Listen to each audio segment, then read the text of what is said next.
ফজরের নামাজের মধ্যে যখন তেনাকে বর্ষা দিয়ে আঘাত করলেন, তখন তেনার শরীর থেকে রক্ত ঝরতে লাগলো। তখন তিনি পড়ে যাওয়ার উপক্রম করলেন। তার পিছনে হযরত আব্দুর রহমান ইবনে আউফ রাদিয়াল্লাহু তাআলা আনহু ছিলেন। তিনি তাকে নামাজের ইমামতি করার জন্য সামনে দিলেন এবং তিনি অজ্ঞান হয়ে পড়ে গেলেন। যখন তেনার জ্ঞান ফিরে আসলো, তখন তেনাকে কেউ নামাজের কথা জিজ্ঞেস করলেন যে আপনি কি নামাজ পড়বেন না, এরকম কথা জিজ্ঞেস করলেন। তখন তিনি বললেন, নাম লা হজ্জাতুল ইসলামি লিমান লা সালাতা লাহু। নাম, হ্যাঁ অবশ্যই নামাজ আদায় করতে হবে। যে নামাজ আদায় করলো না, ইসলামে তার কোনো অংশ নেই।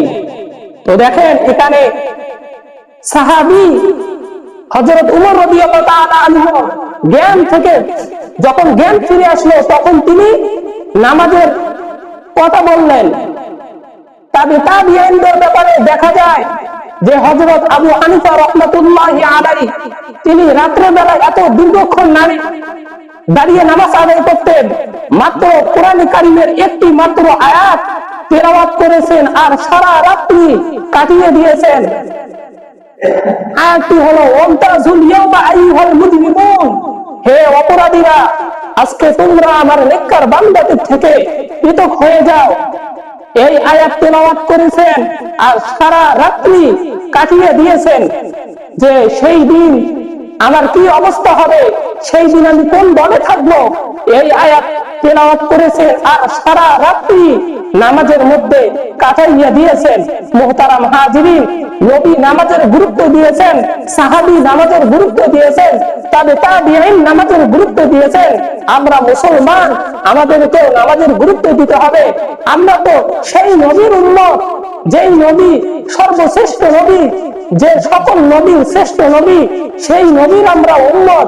সাহাবায়ে কেরাম নামাজ আদায় করেছেন, তারা নামাজ আদায় করে নবী করিম সাল্লাল্লাহু আলাইহি ওয়াসাল্লামের কথা মতো চলে তারা এই পৃথিবীর মধ্যে জান্নাতের সার্টিফিকেট পেয়েছেন। আমরাও তো সেই নবীর উম্মত। আমরাও যদি নবী সাল্লাল্লাহু আলাইহি ওয়াসাল্লামের তরিকা মোতাবেক আমরা যদি আমাদের জীবনকে পরিচালনা করতে পারি, তাহলে আমরাও জান্নাতের সুসংবাদ পেয়ে যাব। তো মুহতারাম হাজিরিন, আমাদেরকে নামাজের পাবন্দি করতে হবে। যে বলা হয়েছে যে নামাজে জান্নাত আবার নামাজে জাহান্নাম, যে কিয়ামতের ময়দানে যখন জান্নাতীরা জান্নাতে যাবে, জাহান্নামীরা জাহান্নামে যাবে, তখন জান্নাতীগণ জাহান্নামীদেরকে জিজ্ঞেস করবে, মা সালাকাকুম ফি সাকার, তোমাদেরকে কিসে জাহান্নামে নিয়ে আসলো? তখন তারা বলবে, ক্বালু লাম নাকু মিনাল মুসাল্লিন ওয়া লাম নাকু নুতঈমুল মিসকিন ওয়া কুননা নাকুদু মা'আল খাইদিন ওয়া কুননা নুকাযযিবু বিয়াউমিদ্দিন হাত্তা আতানাল ইয়াকিন। যে আমরা নামাজ আদায় করতাম না, অবাধীদেরকে খাদ্য দিতাম না, ইসলামের সমালোচকদের সাথে আমরা সমালোচনা করতাম, কিয়ামতকে অস্বীকার করতাম, অবশেষে আমাদের মৃত্যু এসে গেছে।